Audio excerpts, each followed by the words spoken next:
عن مسلم بن یسار سے، انہوں نے ابو ہریرہ رضی اللہ تعالیٰ عنہ سے، انہوں نے رسول اللہ صلی اللہ علیہ وسلم سے روایت کی کہ آپ نے فرمایا، میری امت کے آخری زمانے میں ایسے لوگ ہوں گے جو تمہارے سامنے ایسی حدیثیں بیان کریں گے جو تم نے سنی ہوں گی نہ تمہارے آبا نے، تم اس قماش کے لوگوں سے دور رہنا۔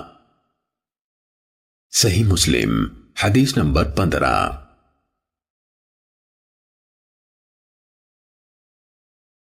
شراحیل بن یزید کہتے ہیں، مجھے مسلم بن یسار نے بتایا کہ انہوں نے ابو ہریرہ رضی اللہ تعالیٰ عنہ کو یہ کہتے ہوئے سنا کہ رسول اللہ صلی اللہ علیہ وسلم نے فرمایا، آخری زمانے میں ایسے دجال یعنی فریب کار کذاب ہوں گے جو تمہارے پاس ایسی احادیث لائیں گے جو تم نے سنی ہوں گی نہ تمہارے آبا نے، تم ان سے دور رہنا، کہیں وہ تمہیں گمراہ نہ کر دیں اور تمہیں فتنے میں نہ ڈال دیں۔ صحیح مسلم حدیث نمبر 16۔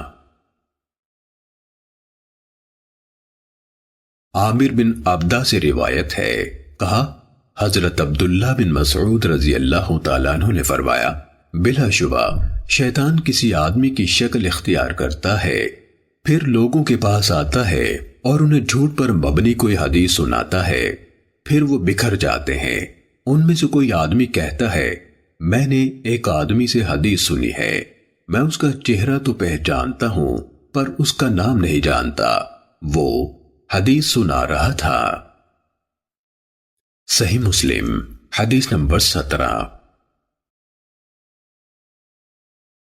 طاؤس نے حضرت عبداللہ بن عمر بن العاص رضی اللہ تعالیٰ عنہما سے روایت کی، کہا سمندر کی تہ میں بہت سے شیطان قید ہیں جنہیں حضرت سلیمان علیہ السلام نے باندھا تھا، وقت آ رہا ہے کہ وہ نکلیں گے اور لوگوں کے سامنے قرآن پڑھیں گے۔